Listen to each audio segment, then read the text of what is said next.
Nkwanirizaako gwe munnange akyagyekuumiddeko ensi Buganda anti munnange ensi Buganda kuno okwekwaffe Kabanda Musoke ow'Ennakifuma nze nkubuuzaako nate era olunaku olwaleero kansubire nti munnange oli bulungi tukyali mu katabo kaffe Basajja Mivule akawandiikibwa Solomon Ike Mpalanyi era nga tukyali ku buto ogugamba nti ndeka nkole.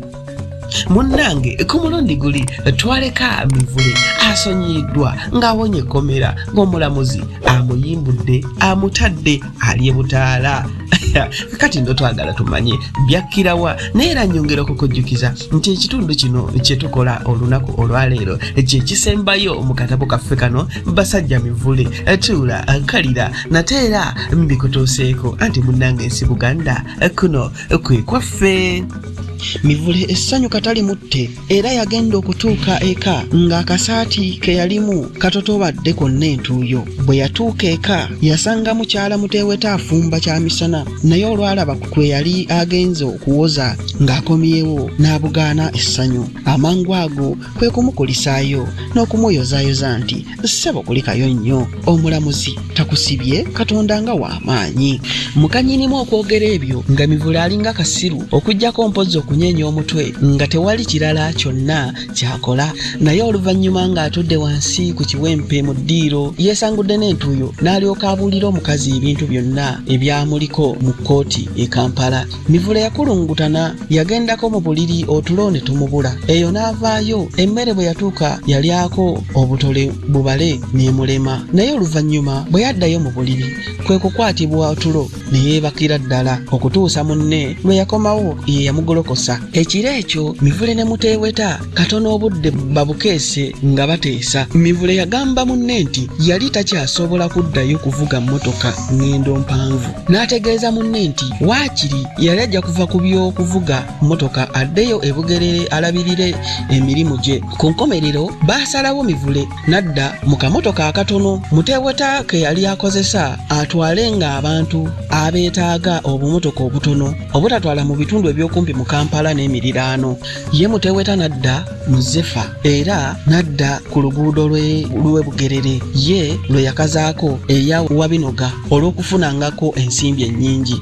Mivule yakola omulimu ogwo n'emikono n'aterula. Yasooka n'ayagala okumanya amakulu agaali mu ŋŋombo eyali ekyase ennyo mu biseera ebyo nti ono ye Kampala. Ye amakulu agaamujjira ga bannakampala kwerwanako buli omu ku lulwe alyoka asobole okweriisa okwenywesa n'okulabirira ab'omu maka ge mpozi n'abalala nga ye bw'aba ayagala. Bwe yagenda ng'amanyiira ennyo abantu n'okumanya ebintu bye basinga okwagala ye yeddako nnyo n'abikola n'abituukiriza era bw'atyo mmotoka ye n'efuuka kaamuleebu buli lunaku mu Kampala n'emiriraano. Mivule yavumbula nti abantu abasinga baagala nnyo ebintu ebiyonjo bw'atyo ye kwe kusooka okweyonja awamu n'emmotoka ye. Mu kiseera ekyo yali afunye akayumba akatonotono ke yali apangisa nga nno mwasula kyokka nga kali kumpi nnyo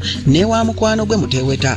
Okusooka Mivule yalina omulenzi eyamuyambangako awaka okumufumbira akamere okwoza engoye n'okuzigolola.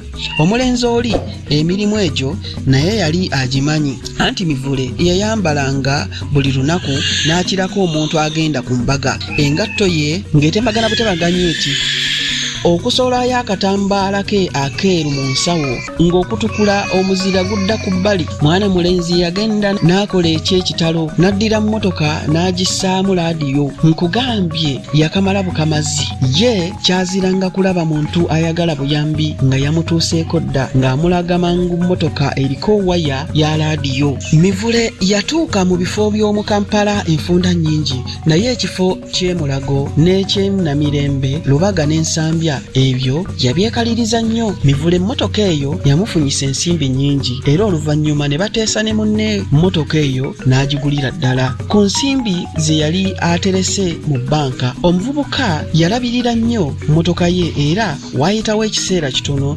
n'agiguza za muvubuka munne n'afunako amagoba ga siringi 2,000. Teyalwa naye n'agula mmotoka endala era ekozeeko kyokka ng'eringa mpya anti yali ya yakaddukako mayiro 1000 zokka. Mu kiseera ekyo Mivule yali atandise okutawaŋŋana kubanga ebibala ebyavanga mu nnimiro e Bugerere nga bakadde be tebakyayinza kubirongoosa bulungi. Bw'atyo ennaku ezimu yazimalanga ku kibuga ate endala n'azibeera e Bugerere. Naye lwali lumu Mivule yali yeebase n'aloota ng'addiddeyo ddala e Bugerere era ng'ali mu maka ge ne munne Edida Nakatudde. Mbu Nakatudde yali ayambadde ekiteeteeyi ekya mutoogo nga munda ataddemu sitiifu. Ekyambala abakyala kye baayambalanga munda ne kibalabisa ng'abalina obubina obunene ennyo awo nga mu mwaka gwa 1961. Mbu era yali asibye n'akatambaala ku mutwe ng'ayaniriza abagenyi ate nga ye Mivule ali mu ssuuti eyaggule ayingira mu motoka ye eyakka agenda okutunda emmwanyi ezaali zipakiddwa mu loole ye. Mivule bwe yasisimuka n'alowooza ebintu bingi, teyaddayo kwebaka.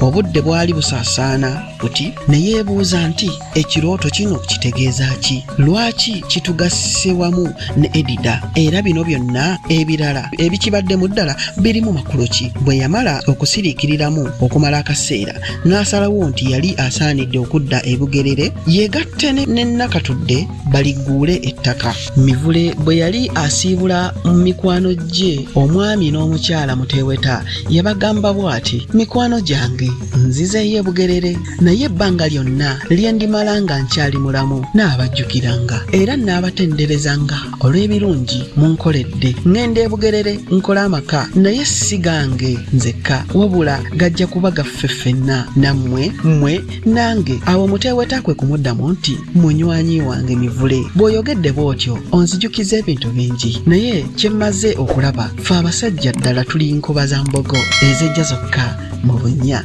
Era oluusi kye bava batwogerako nti abasajja Mivule giwatula ne giggomiza. Abaagalwa abalungi abatugoberedde okuva gye twatandikira okutuusa ku lunaku olwaleero mu katabo kaffe Basajja Mivule akawandiikibwa Solomon Ike Mpalanyi Bambi, ndibabbira kajjebbira ndibamu okulya n'embali ow'omwoyo. Abange mwebale nnyo, mwebalire ddala okutugoberera, okulikinga, okusharinga n'okusubscribinga. Anti munnange ensi Buganda kuno kwe kwaffe. Nsigadde nze Kabanda Musoke ow'Ennakifuma akutokerabiranga munnange. Mutulindirira nate era mu katabo kaffe akanaddako. Anti munnange ensi Buganda kuno kwe kwaffe.